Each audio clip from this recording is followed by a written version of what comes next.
wabarakatuh.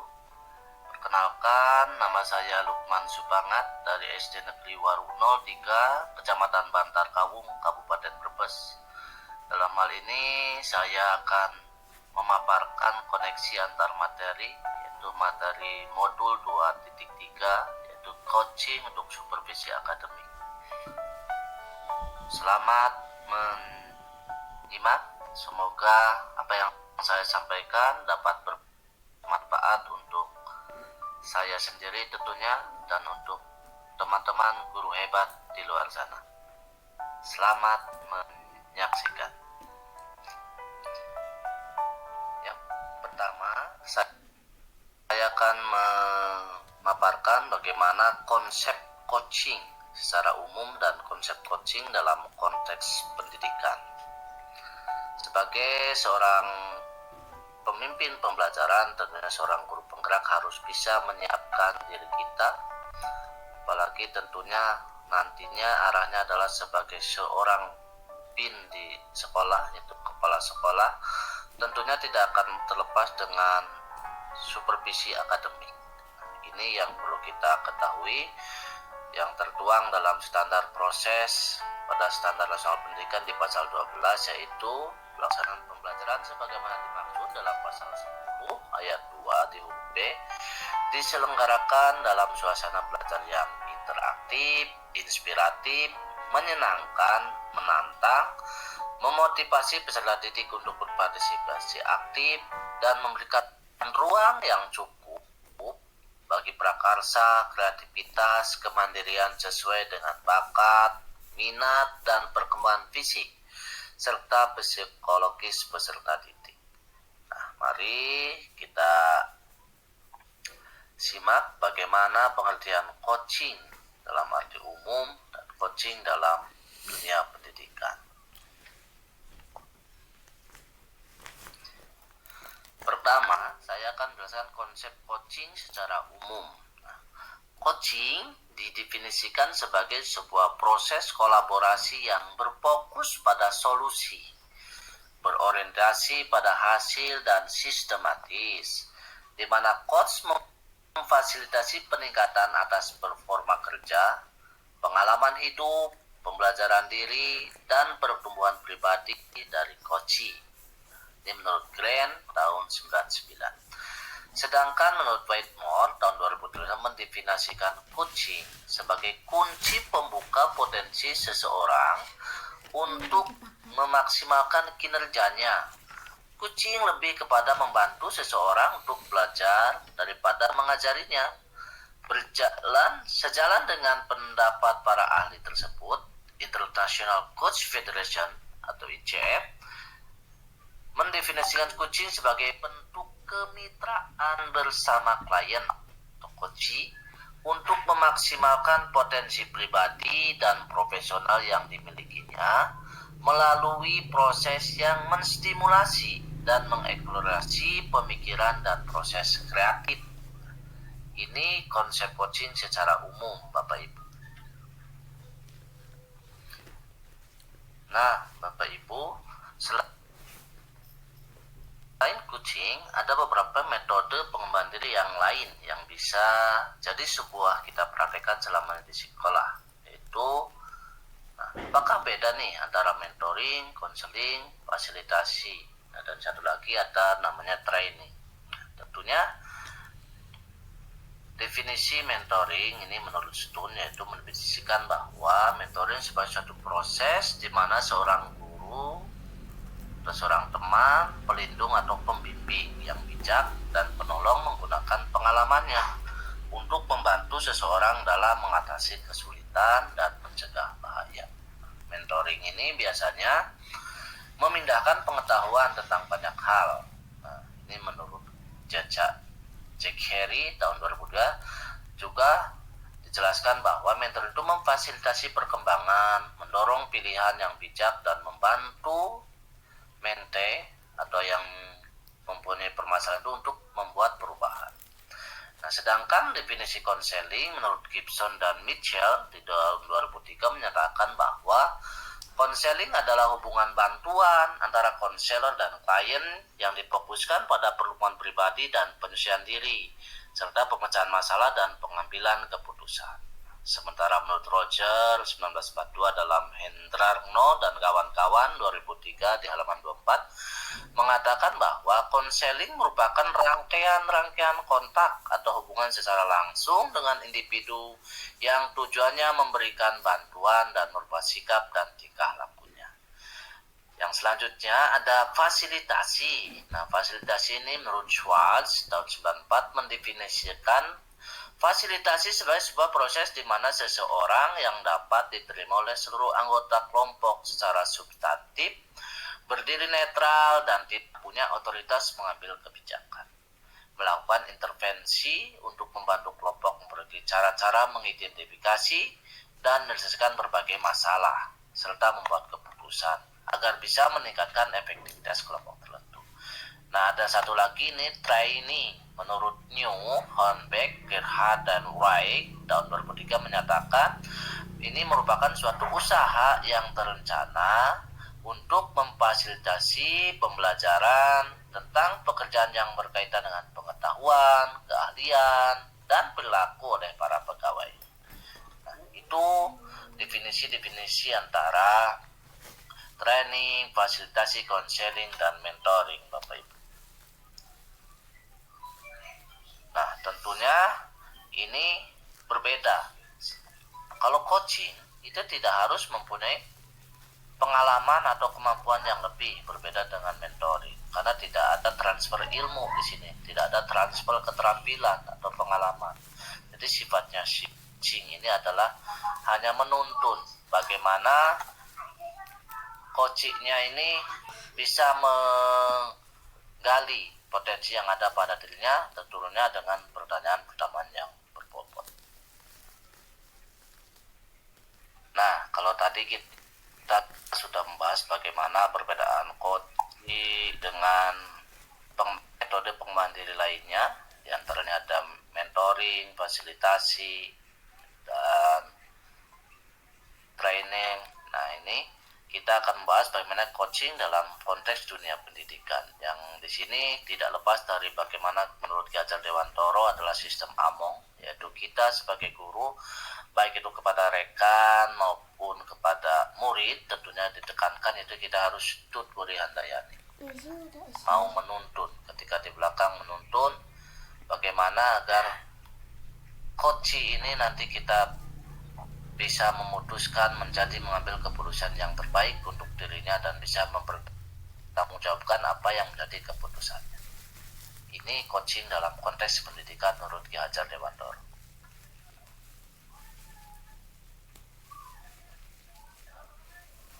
Nah, selanjutnya adalah coaching dalam dunia pendidikan, masih kita bahas, ya, ini bagaimana tadi dijelaskan bahwa proses coaching sebagai komunikasi pembelajaran antara guru dan murid tentunya.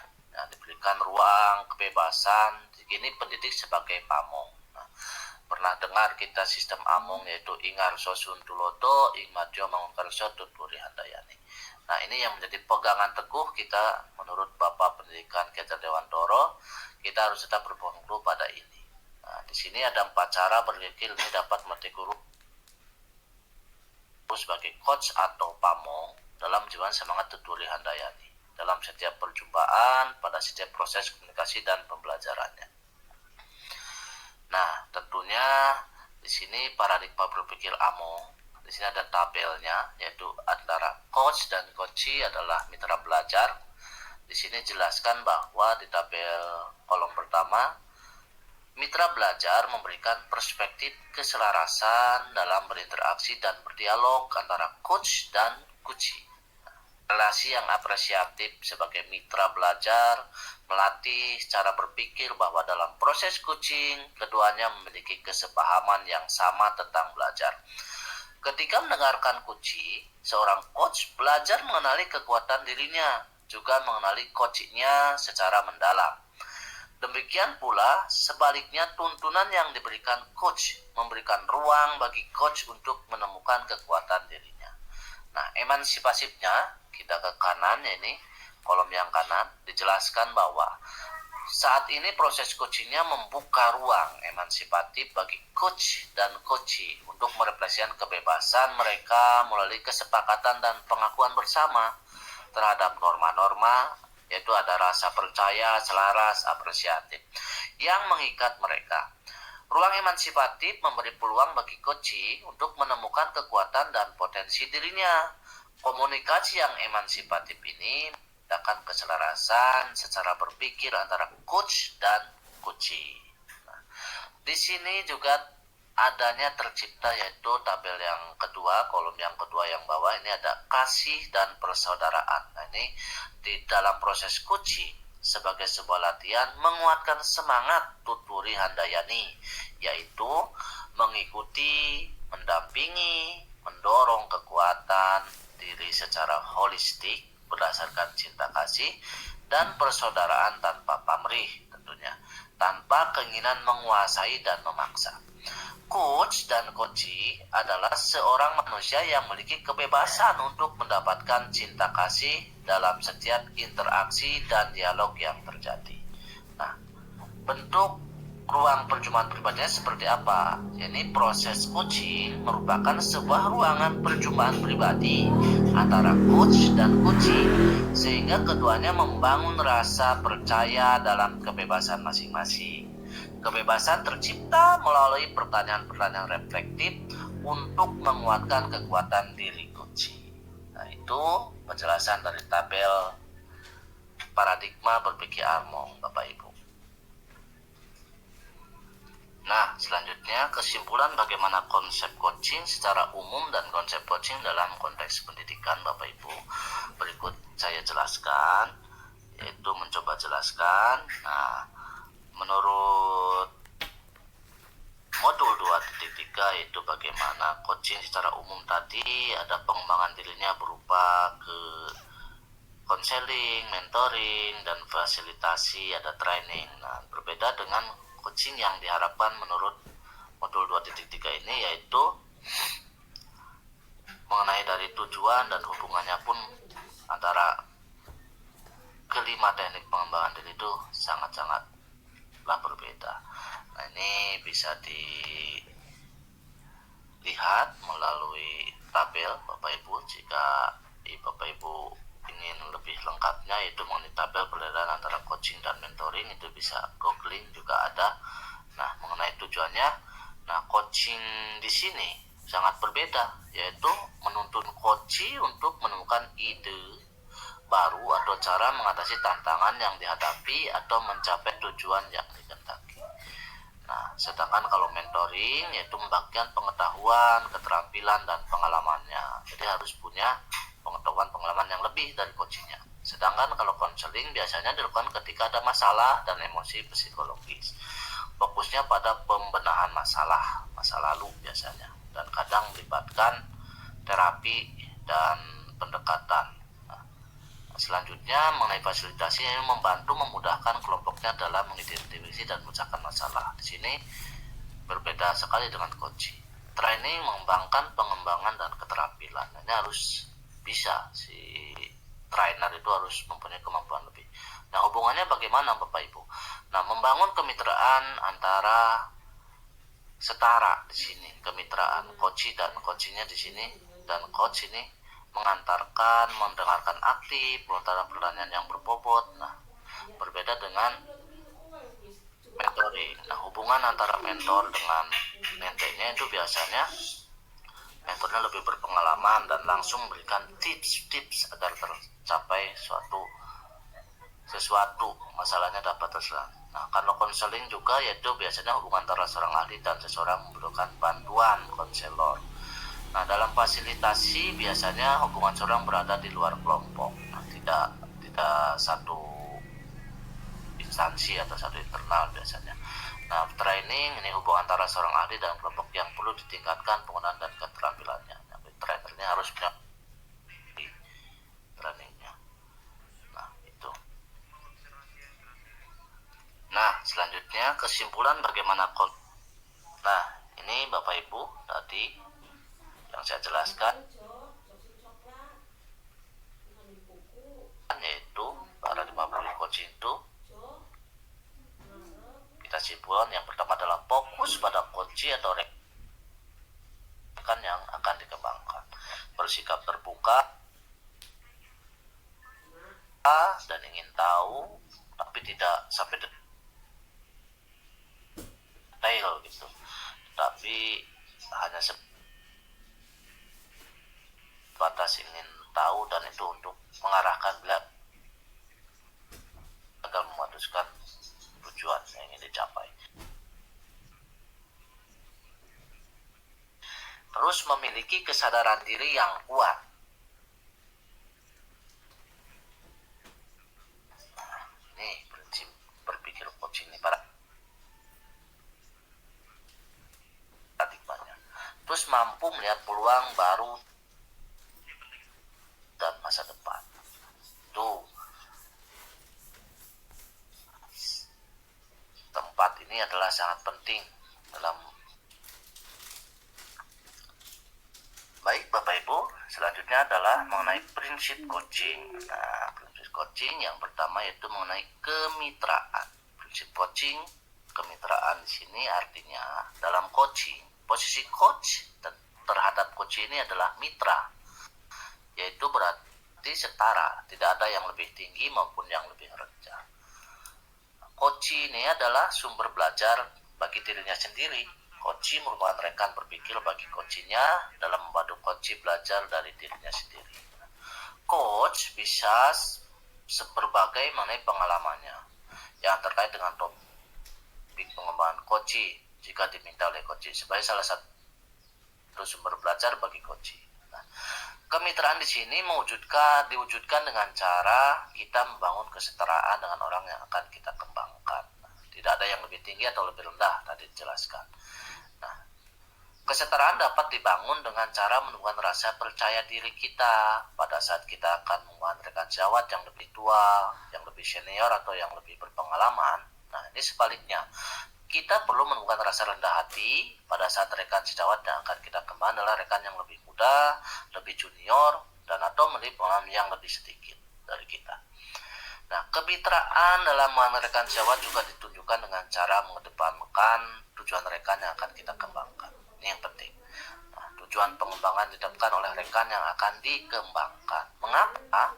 Dengan demikian harapan rekan yang akan kita kembangkan akan lebih merasa termotivasi dan berkomitmen dalam prosesnya. Nah, itu. Di sini bisa kita mengajukan beberapa pertanyaan. Contoh, apa yang ingin Bapak atau Ibu kembangkan dalam 6 bulan ke depan? Apa yang ingin Bapak Ibu capai di akhir semester ini? Di antara standar proses pembelajaran yang kita miliki, bagian mana yang menurut Ibu paling perlu ditingkatkan? Nah, cara-cara bertanya seperti ini nanti kita jelaskan juga di alur tirta Bapak Ibu. Nah, selanjutnya yang kedua, coaching dalam proses mengantarkan seseorang dari situasi di saat ini ke situasi yang diinginkan di masa depan, yaitu proses kreatif. Nah, ini proses kreatif di sini artinya bisa dilakukan mulai percakapan yang satu yaitu dua arah, dua memicu proses berpikir coach, tiga memetakan dan menggali situasi coach untuk menghasilkan ide-ide baru. Nah, di sini prinsip coaching dalam kondisi rekan sejawat maka percakapan yang berlangsung adalah dua arah, tadi dijelaskan. Nah, terus selanjutnya prinsip ini dapat membantu seorang untuk menjadi otonom, jadi menjadi dirinya sendiri, karena prosesnya yang dikembangkan perlu untuk berpikir ke dalam dirinya, bukan dari pengembangan berpikir orang lain. Nah, kemudian di sini dalam menemukan langkah-langkah apa yang perlu dilakukan juga mengembangkan potensi yang ada pada dirinya, bukan kita yang memberikan solusi atau tips-tips. Nah, contoh misalnya di antara standar proses pembelajaran yang kita miliki, bagian mana yang menurut Ibu paling perlu tingkatkan? Nah, nanti kan coach akan menjawab, saya ingin mengembangkan bagaimana saya bisa memenuhi kebutuhan belajar. Nah, ini terus dikembangkan seperti itu. Pertanyaan-pertanyaan menggali yang ada potensi pada dirinya yang ingin dicapai. Nah, itu contoh-contoh percakapannya. Nah, ini bisa diperdalam di alur tirta nanti. Oke, selanjutnya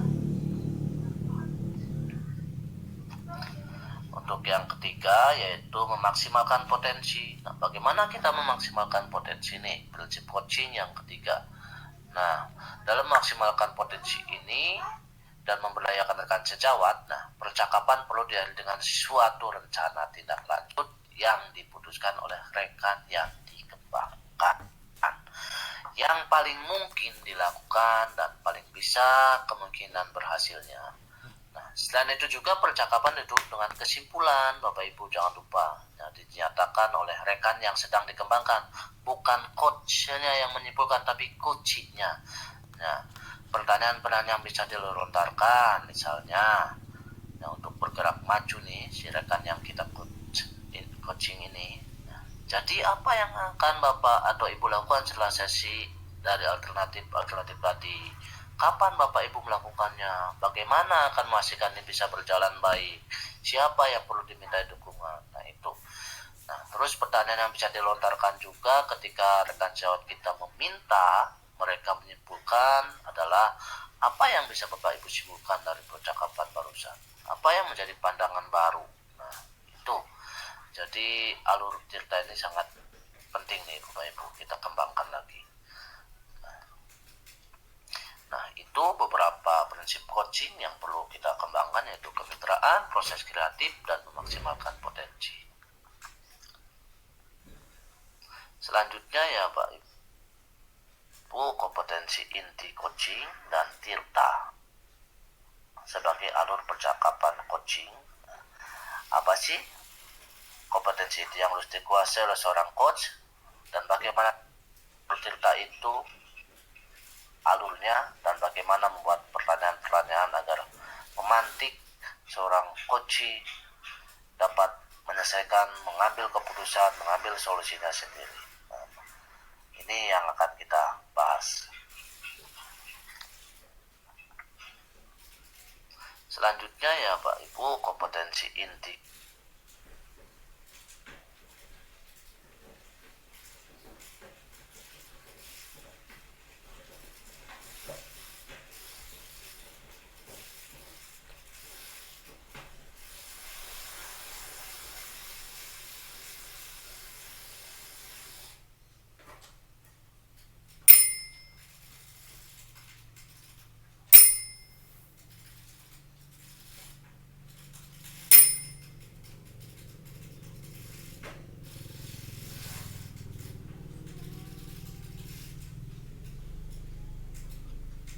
Kompetensi coaching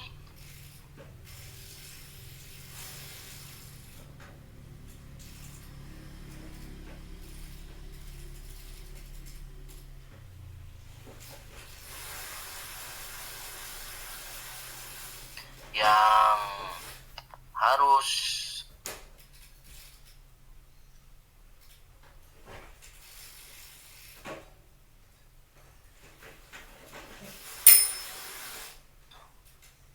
dipenuhi, yaitu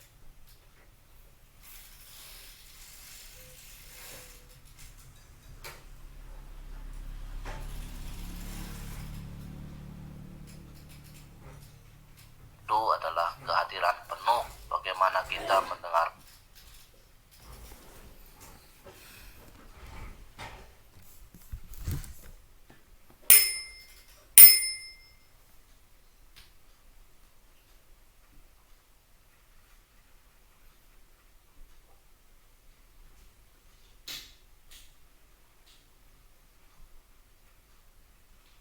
dengan merasa, terus harus mendengarkan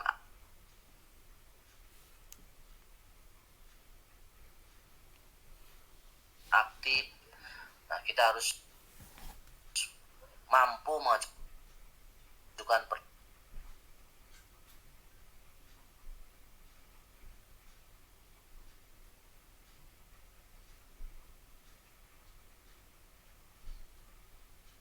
pertanyaan berbobot. Nah, kompetensi ini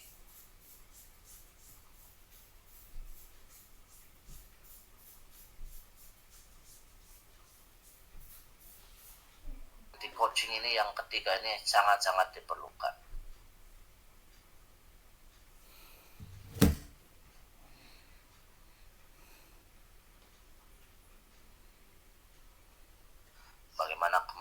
tidak kehadiran penuh.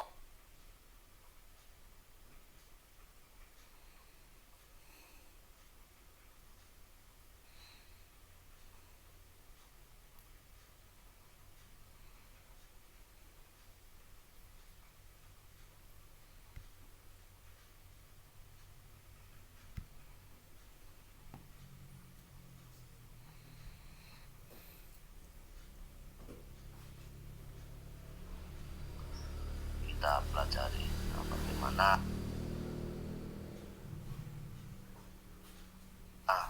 kita dalam melakukan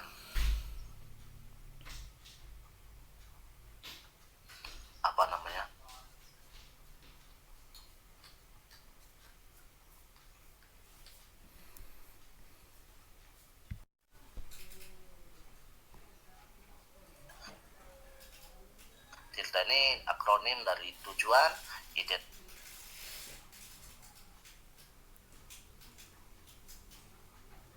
identifikasi, rencana aksi, dan tanggung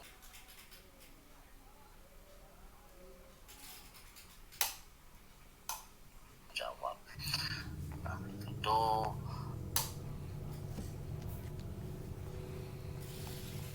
alur TILTA yang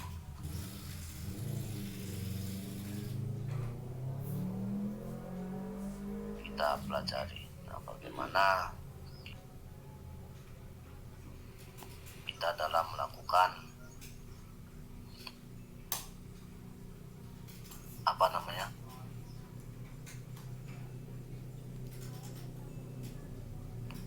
saat mengcoaching,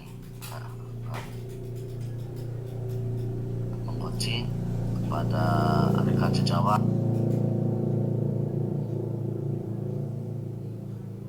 atau kepada murid. Nah, alur TILTA ini sangat penting sebagai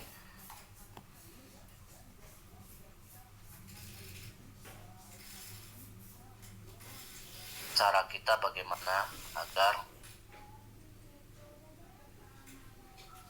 dalam mengembangkan potensi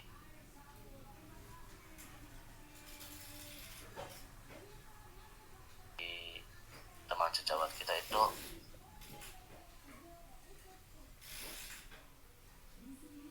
terarah. Nah, kompetensi inti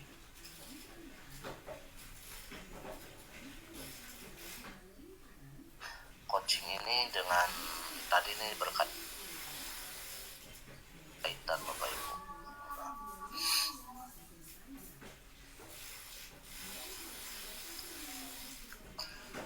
Selanjutnya Bapak Ibu, supervisi akademik dengan paradigma berpikir coaching. Nah, di sini supervisi akademik sebagai proses berkelanjutan yang memberdayakan tentunya. Jadi ada beberapa prinsip-prinsip supervisi akademik dengan paradigma berpikir coaching meliputi diantaranya kemitraan, yaitu proses kolaboratif antara supervisor dan guru atau kepala sekolah dengan guru. Terus konstruktif, membangun, yaitu bertujuan mengembangkan kompetensi individu. Tadi dijelaskan, jadi bukan melabel, menyalahkan, menghakimi, tapi bertujuan mengembangkan kompetensi individu. Dan harus terencana, ada kesepakatan mengenai waktu, kapan, di mana, itu harus terencana.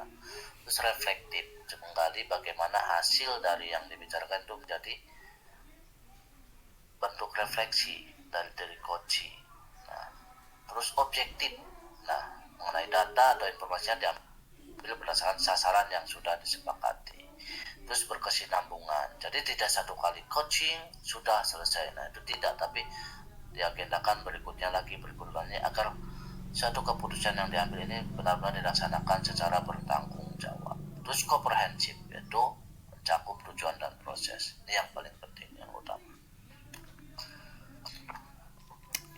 Baiklah Bapak Ibu, setelah beberapa pemaparan dan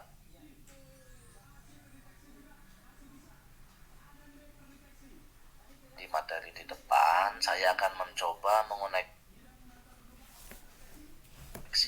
bagaimana peranan saya sebagai seorang coach di sekolah dan kaitannya dengan materi sebelumnya di paket modul 2 ini, yaitu pembelajaran berdiferensiasi dan pembelajaran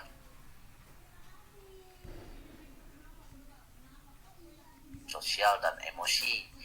Terus bagaimana keterkaitan nih antara keterampilan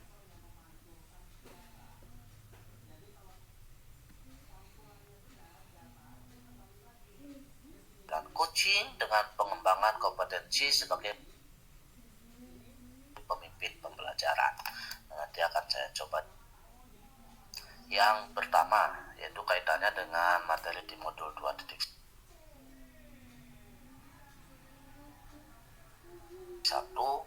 yaitu pembelajaran berdiferensiasi.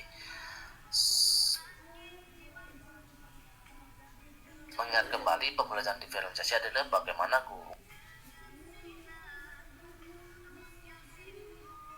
harus memenuhi kebutuhan murid, baik dari visual, audio, motoriknya, dan kinestetiknya.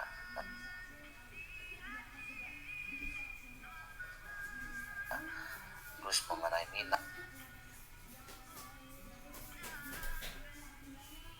dan bakatnya, itu semua suatu kompetensi guru yang harus dikuasai. Bagaimana menguasai di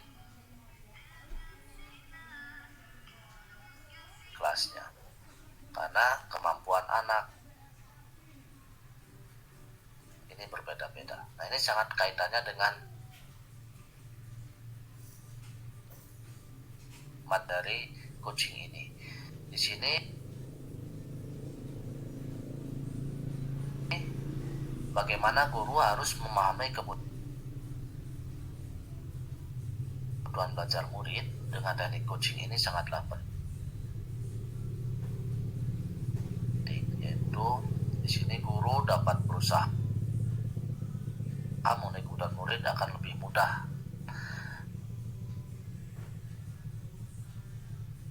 Menurut saya, guru juga akan lebih mudah bagaimana menuntun murid menemukan solusinya sendiri dalam setiap kesulitan pembelajaran. Dengan metode coaching ini menggunakan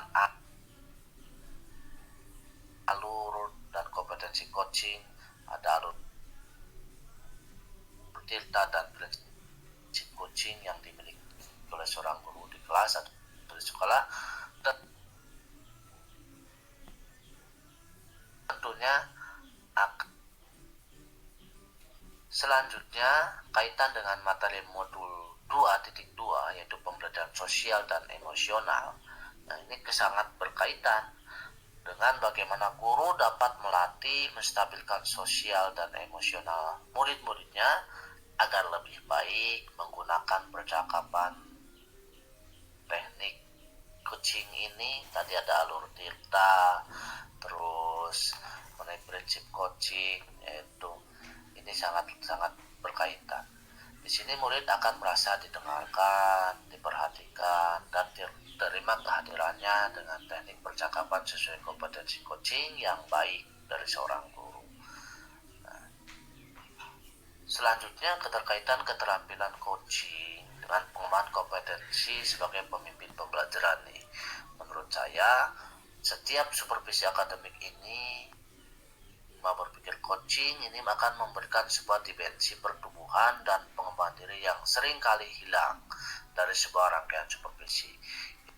Ini menurut Dolkemas Kolo, Miori Merola, dan Ellison di tahun 2014 dalam Costa 2016. Nah, percakapan coaching ini diharapkan membantu para guru berpikir lebih dalam metakognisi dalam menggali potensi yang ada dalam diri dan komunitas sekolahnya, sekaligus menghadirkan motivasi internal sebagai individu pembelajar yang berkelanjutan yang akan wujud nyatakan dalam buah pikir dan aksi nyata demi tercapainya pembelajaran yang berpihak pada murid. Nah, intinya artinya di sini sangat keterkaitan antara keterampilan coaching dengan pengembangan kompetensi sebagai pemimpin pembelajaran. Karena yang namanya pemimpin pembelajaran itu harus berkembang, dan terus berkembang ilmunya dalam dunia pendidikan, di kelasnya, di sekolahnya, dan di dunia pendidikan secara umum, secara luas. Itu Bapak Ibu yang bisa sampaikan. Ada kekurangannya saya mohon maaf, bisa dikoreksi, minta kritik dan sarannya, dan semoga apa yang saya sampaikan ini jadi manfaat untuk saya pribadi dan untuk rekan-rekan. Salam Bapak Guru Bebat. Assalamualaikum warahmatullahi wabarakatuh.